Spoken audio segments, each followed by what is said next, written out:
शांति। ओम शांति। ओम शांति। ओम शांति। ओम शांति। ओम शांति। आज 25 अप्रैल 2025 यानी 25-25 प्रातः मुरली बाप दादा मधुबन। आज बाबा ने मीठी मधुर मुरली में स्पष्ट किया है मनुष्य मत, परमत और श्रीमत, इनमें क्या अंतर है कि मनुष्य मत और परमत सदैव दुख देती हैं और श्रीमत हमें सुख प्रदान करती है। श्रीमत का हम पालन करेंगे तो सदैव सुखी रहेंगे। तो बाबा ने बताया कि आज हम बच्चों को श्रीमत मिली है, हम बाबा की मत का भी पालन कर रहे हैं, लेकिन साथ ही साथ हमारी बुद्धि दूसरी तरफ भी भटक रही है। क्यों भटक रही है? क्योंकि बाप में निश्चय नहीं हुआ है, पूरा निश्चय नहीं है, तो इसलिए इधर भी चल रहे हैं फिर उधर भी चल रहे हैं। तो दोनों मार्ग में, दोनों नाव में सवार होंगे तो क्या होगा? एक्सीडेंट होने का चांस रहते हैं। तो बाबा कहते हैं कि बाप में पूरा निश्चय न होने के कारण दोनों तरफ पांव रखते हैं। एक तरफ भक्ति गंगा स्नान आदि भी करेंगे और दूसरी तरफ बाप की मत पर भी चलेंगे। तो बाबा कह रहे हैं कि अपने आप से पूछो कि ऐसे बच्चों का क्या हाल होगा। श्रीमत पर पूरा नहीं चलते हैं, इसलिए धक्के खाते रहते हैं। सुनते हैं आज के डायरेक्ट ईश्वरीय महावाक्य। ओम शांति। बाबा कहते मीठे बच्चे, बाप की श्रीमत तुम्हें सदा सुखी बनाने वाली है, इसलिए देहधारियों की मत छोड़ एक बाप की श्रीमत पर चलो। बाप की श्रीमत तुम्हें सदा सुखी बनाने वाली है, इसलिए देहधारियों की मत छोड़ एक बाप की श्रीमत पर चलो। आज की मुरली से प्रश्न है, किन बच्चों की बुद्धि का भटकना अभी तक बंद नहीं हुआ है? किन बच्चों की बुद्धि का भटकना अभी तक बंद नहीं हुआ है? किन बच्चों का?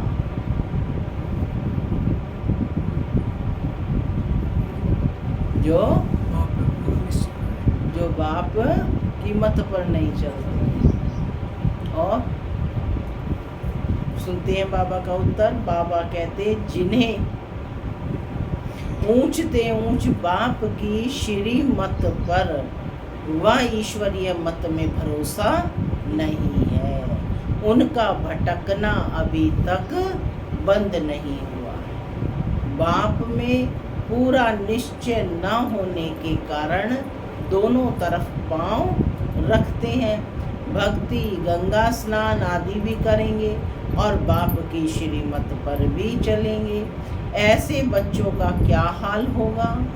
श्रीमत पर पूरा नहीं चलते, इसलिए धक्का खाते हैं। गीत चला इस पाप की दुनिया से कहीं दूर ले चले। ओम शांति। माना मैं शांत स्वरूप आत्मा हूँ, शांति मेरा स्वधर्म है। बाबा कहते मीठे बच्चे अब घर वापस जाना है। ओम शांति। बच्चों ने ये भक्तों का गीत सुना। ये गीत किन का है? भक्ति मार्ग का है ना, कि इस पाप की दुनिया से कहीं और ले चलो। अभी तुम ऐसे नहीं कहते हो, तुम जानते हो कि हमको ऊंचते ऊंच बाप मिला है, वह एक ही ऊंचते ऊंच है। बाकी जो भी इस समय के मनुष्य मात्र हैं सब नीचते नीच हैं। ऊंचते ऊंच मनुष्य भी भारत में यह देवी देवता ही थे, उन्हों की महिमा है। देवी देवताओं की क्या महिमा है? सर्व गुण संपन्न, 16 कला संपूर्ण, संपूर्ण निर्विकारी। अब मनुष्यों को ये पता नहीं है कि इन देवताओं को इतना ऊंच किसने बनाया। अभी तो बिल्कुल ही जैसे पतित हो पड़े हैं। बाप है ऊंचते ऊंच, साधु संत आदि सब उनकी साधना करते हैं। ऐसे साधुओं पिछाड़ी मनुष्य आधा कल्प भटके हैं। अभी तुम जानते हो कि बाप आया हुआ है, हम बाप के पास जाते हैं, वह हमको श्रीमत देकर श्रेष्ठ सदा सुखी बनाते हैं। रावण की मत पर तुम कितने तुच्छ बुद्धि बने हो। अब तुम और किसकी मत पर ना चलो। क्या कहा बाबा ने? अब तुम और किसकी मत पर ना चलो, माने रावण की मत, मनुष्य आत्माओं की मत पर मत है, इन पर नहीं चलो। मुझ पतित पावन बाप को बुलाया है, फिर भी डुबोने वालों पिछाड़ी क्यों पड़ते हो। अभी भी गुरु गोसाई के चक्कर में पड़े रहते हैं ना, तो कहते फिर भी डुबोने वालों के पिछाड़ी क्यों पड़ते हो। एक की मत को छोड़ अनेकों के पास धक्का क्यों खाते रहते हो। कई बच्चे, बाबा स्पष्ट कर रहे हैं कि ज्ञान भी सुनते रहेंगे, फिर जाकर गंगा स्नान भी करेंगे, गुरुओं के पास भी जाएंगे। बाप कहते हैं वह गंगा कोई पतित पावनी तो है नहीं, फिर भी तुम मनुष्यों की मत पर जाए स्नान आदि करेंगे तो बाप कहेंगे मुझ ऊंचते ऊंच बाप की मत में भी भरोसा नहीं है। एक तरफ है ईश्वरीय मत और दूसरी तरफ है आसुरी मत। उनका हाल देखो क्या होगा। दोनों तरफ पांव रखा तो चीर पड़ेंगे। बाप में भी पूरा निश्चय नहीं रखते हैं, कहते भी हैं बाबा हम आपके हैं, आपकी श्रीमत पर हम श्रेष्ठ बनेंगे, हमको ऊंचते ऊंच बाप की मत पर अपने कदम रखने हैं। शांति धाम सुख धाम का मालिक तो बाप ही आकर बनाएंगे। फिर बाप कहते हैं जिसके शरीर में मैंने प्रवेश किया है उसने तो 12 गुरु किए। बाबा ब्रह्मा बाबा ने तो 12 गुरु, फिर भी तमो प्रधान ही बना, फायदा कुछ नहीं हुआ। अब बाप मिला है तो सबको छोड़ दिया। जैसे ही बाबा मिला तो बाबा ने सबको छोड़ दिया। ऊंचते ऊंच बाप मिला। बाप ने कहा hear no evil, see no evil. मनुष्य परंतु मनुष्य हैं बिल्कुल पतित तमो प्रधान बुद्धि। यहाँ भी बहुत हैं, मतलब ज्ञान में भी बैठे हैं लेकिन यहाँ भी बहुत है। श्री मत पर चल नहीं सकते, ताकत नहीं है। क्यों नहीं चल सकते? ताकत नहीं है। माया धक्का खिलाती रहती है, क्योंकि रावण है दुश्मन और राम है मित्र। कोई राम कहते हैं, कोई शिव कहते हैं। असुल नाम है शिव बाबा। मैं पुनर्जन्म में नहीं आता हूँ। डायरेक्ट स्पीच है। क्या कहते? मैं पुनर्जन्म में नहीं आता हूँ। मेरा ड्रामा में नाम शिव ही रखा हुआ है। एक चीज के 10 नाम रखने से मनुष्य मूंझे हुए हैं। जिसको जो आया नाम रख दिया। असल में मेरा नाम शिव है। मैं इस शरीर में प्रवेश करता हूँ। मैं कोई कृष्ण आदि में नहीं आता हूँ। वह समझते हैं कि विष्णु तो सूक्ष्म वतन में रहने वाला है, वास्तव में वह है युगल रूप। कौन है वह? युगल रूप प्रवृत्ति मार्ग का। बाकी 4 भुजा कोई को होती नहीं। 4 भुजा माना प्रवृत्ति मार्ग, 2 भुजा है निवृत्ति मार्ग। बाप ने प्रवृत्ति मार्ग का धर्म स्थापन किया है। सन्यासी निवृत्ति मार्ग के हैं।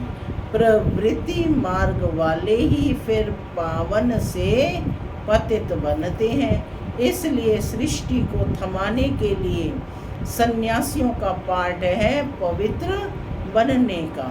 वह भी लाखों करोड़ों हैं। मेला जब लगता है तो बहुत आते हैं। वह खाना पकाते नहीं हैं, गृहस्थियों की पालना पर चलते हैं।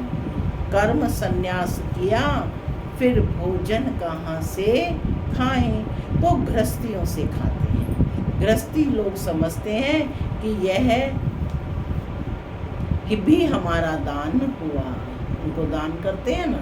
यह भी पुजारी पतित था, अभी श्रीमत पर चल पावन बन रही हैं। यह भी पुजारी पतित था। यह भी कौन? ब्रह्मा बाबा के लिए कह रहे हैं कि यह भी पुजारी पतित था, फिर अभी श्रीमत पर चल पावन बन रहे हैं। बाप से वर्षा लेने का पुरुषार्थ कर रहे हैं, तब तो कहते हैं फॉलो फादर करो। माया हर बात में पछाड़ती है। देह अभिमान से ही मनुष्य गफलत करते हैं। भल गरीब हो व साहूकार हो, परंतु देह अभिमान जब टूटे ना, देह अभिमान टूटना ही बड़ी मेहनत है। बाप कहते हैं कि तुम अपने को आत्मा समझ देह से पार्ट बचाओ। तुम देह अभिमान में क्यों आते हो? ड्रामा अनुसार देह अभिमान में भी आना ही है। इस समय तो पक्के देह अभिमानी बन पड़े हैं। बाप कहते हैं तुम तो आत्मा हो। इस समय तो सभी क्या है? देह अभिमानी, बॉडी कॉन्शियस हो चुके हैं ना। तो बाबा कहते हैं कि तुम तो आत्मा हो। आत्मा ही सब कुछ करती है। आत्मा शरीर से अलग हो जाए, फिर शरीर को काटो, आवाज कुछ निकलेगा क्या? नहीं ना। आत्मा ही कहती है मेरे शरीर को दुख मत दो। आत्मा विनाशी है, शरीर विनाशी है।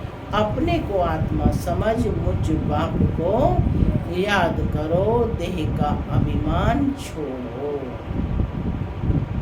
तुम बच्चे जितना देही अभिमानी बनेंगे, उतना तंदुरुस्त और निरोगी बनते जाएंगे। इस योग बल से ही तुम 21 जन्म निरोगी बनेंगे।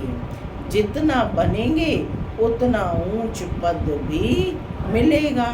सजाओं से बचेंगे, नहीं तो सजाएं बहुत खानी पड़ेंगी। तो कितना देही अभिमानी बनना है। कईयों की तकदीर में ये ज्ञान है नहीं। जब तक तुम्हारे कुल में ना आए, अर्थात ब्रह्मा मुख वंशावली ना बने, तो ब्राह्मण बनने बगैर देवता कैसे बनेंगे? भल आते बहुत हैं, बाबा बाबा लिखते अथवा कहते भी हैं, परंतु सिर्फ कहने मात्र कहते हैं। 1-2 चिट्ठी लिखी और फिर गुम हो जाते हैं। वह भी सतयुग में आएंगे, परंतु प्रजा में। प्रजा तो बहुत बनती है ना। आगे चल जब बहुत दुख होगा तो बहुत भागेंगे। आवाज होगा भगवान आया है। तुम्हारे भी बहुत सेंटर्स खुल जाएंगे। तुम बच्चों की कमी है, देही अभिमानी बनते नहीं हो। तो किसका अभ्यास करना है? देही अभिमानी बनने का अभ्यास करना है। अर्जुन बहुत देह अभिमान है। अंत में कुछ भी देह अभिमान होगा तो पद कम होता जाएगा। अंत में तो रिजल्ट निकलना है, तो बाबा कहते पद कम हो जाएगा। फिर आकर दास दासियां बनेंगे। दास दासियां भी नंबरवार ढेर होती हैं। राजाओं को दासियां दहेज में मिलती हैं, साहूकारों को नहीं मिलती। बच्चों ने देखा है राधा कितनी दहेज में दासियां ले आती है। आगे चल तुमको बहुत साक्षात्कार होंगे। हल्की दासी बनने से तो साहूकार प्रजा बनना अच्छा है। दासी अक्षर खराब है, प्रजा में साहूकार बनना फिर भी अच्छा है। बाप का बनने से माया और ही अच्छी खातिरी करती है।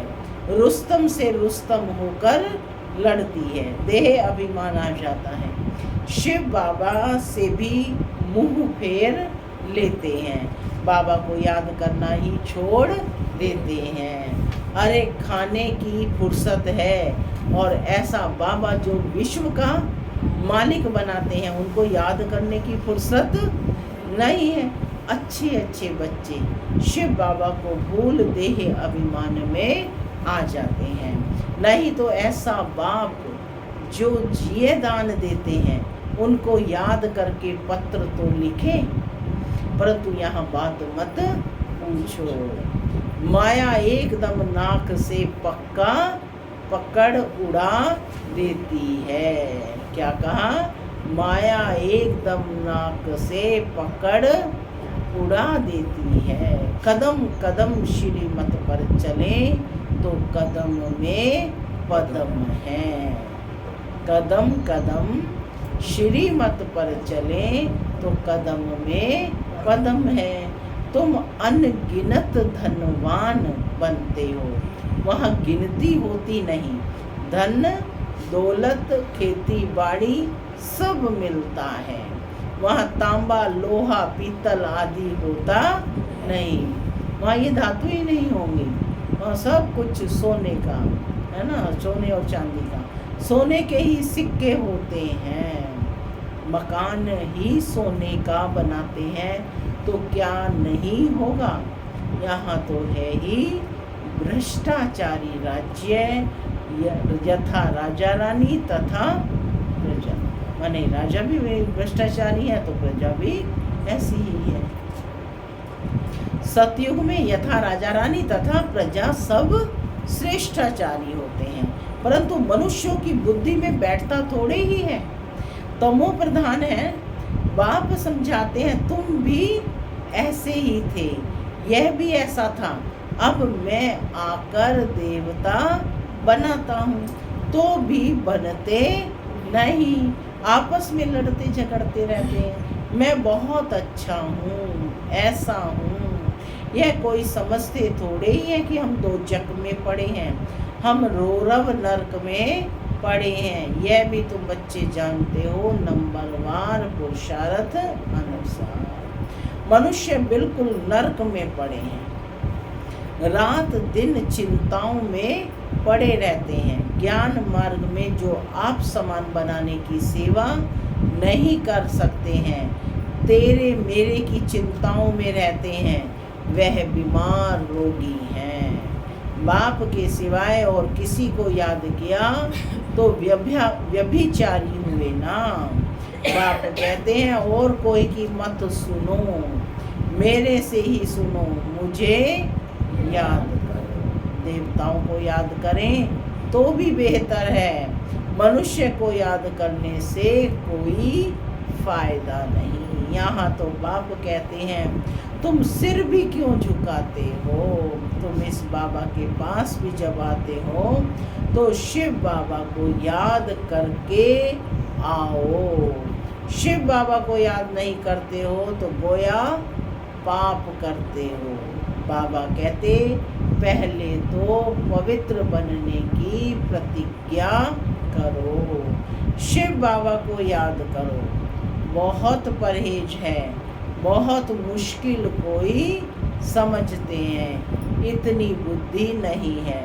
बाप से कैसे चलना है, इसमें तो बड़ी मेहनत चाहिए। माला का दाना बनना कोई मासी का घर थोड़े ही है, मुख्य है बाप को याद करना। तुम बाप को याद नहीं कर सकते हो क्या?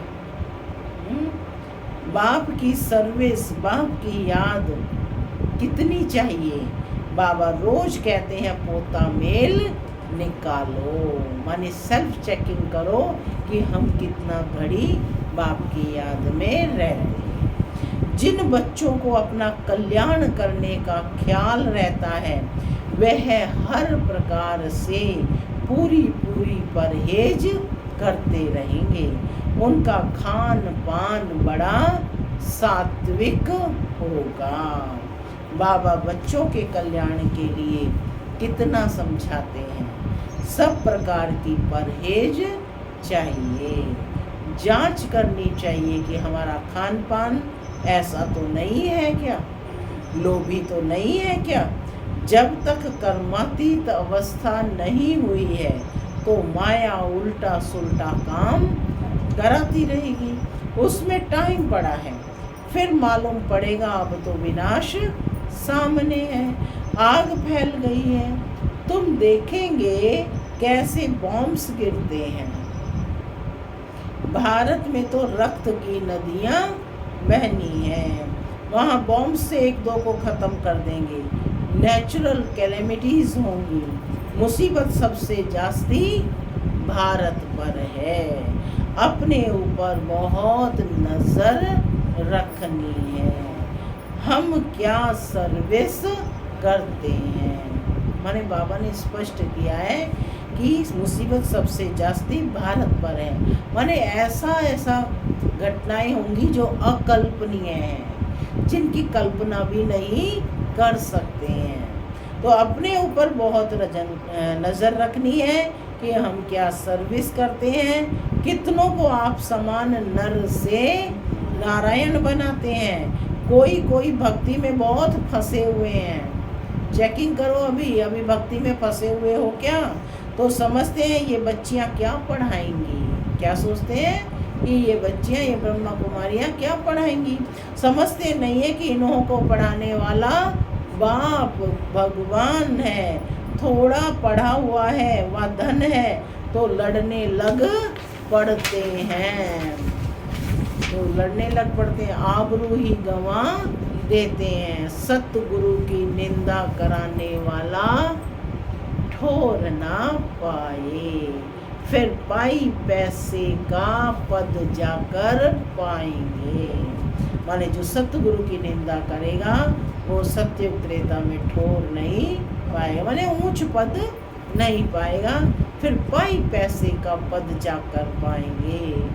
सारा समझाकर बाबा बच्चों को कहते हैं, अच्छा मीठे मीठे सिक्के लदे बच्चों प्रति मात पिता बाप दादा का याद प्यार और गुड मॉर्निंग। रूहानी बाप की रूहानी बच्चों को नमस्ते।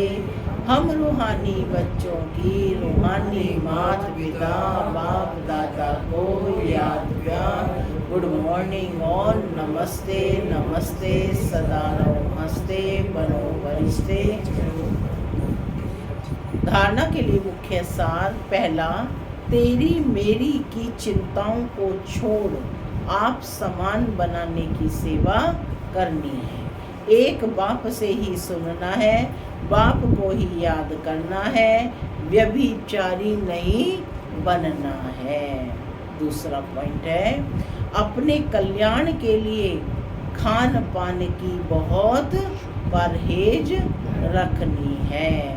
किसी भी चीज में लोभ नहीं रखना है। ध्यान रहे माया कोई भी उल्टा काम ना करा दे। आज का वरदान है, निर्णय शक्ति और कंट्रोलिंग पावर द्वारा सदा सफलता मूर्त भव। निर्णय शक्ति और कंट्रोलिंग पावर द्वारा सदा सफलता मूर्त भव।